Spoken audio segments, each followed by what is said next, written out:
Hello everybody, I'm Brad, and this is Cyberfluidics from Tattoo Smart.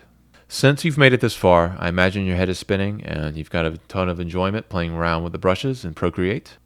I want to make sure that you can fully explore the power hidden under the hood in Cyberfluidics, so I have to explain how it all really works using hard mix mode.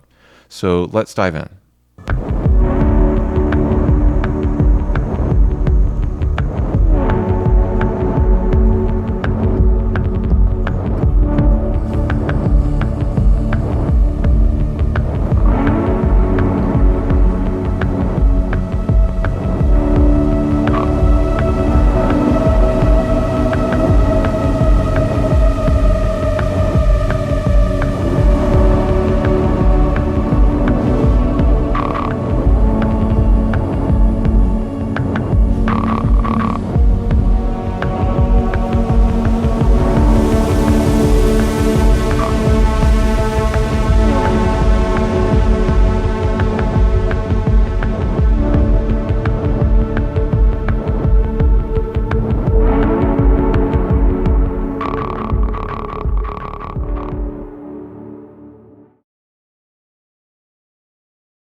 Hard mix is the key component to how all of this can work.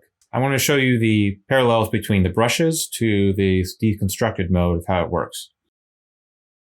Showed you in the last video how the deconstructed mode works in this way. I'm going to show you how to set up your layers in the next video if you want to skip to that.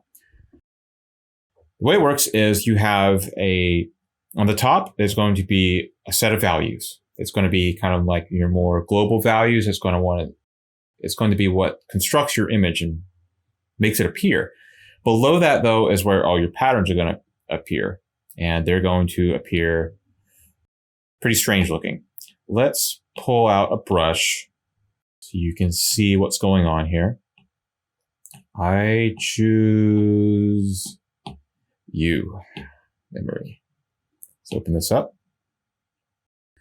So the shape right here guides where all the pattern emerges from. You can kind of see that as I move my cursor along, that everything is emerging along this sort of circular path. And the grain you see here, look at that.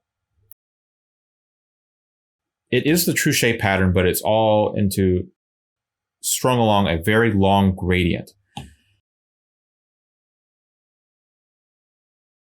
When we take these brushes later, and the next video, I'm going to deconstruct these. I'm going to put these into the bottom layer. But this is what's happening here. It's taking the shape above and the grain below, and it's mixing them with a hard mix blending mode.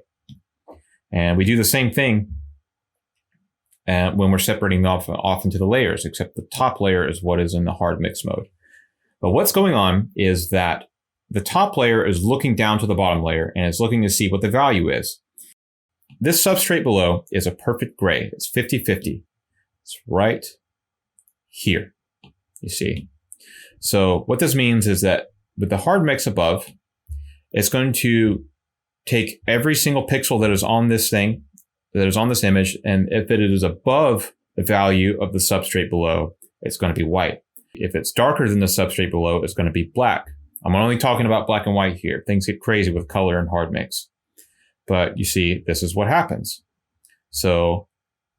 And if I turn this on and off, you can kind of see how this is happening.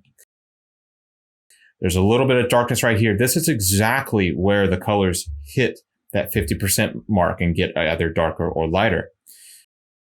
To really show this, I can do this. I'm going to select my top layer here, and I'm going to actually change the lightness and darkness of it.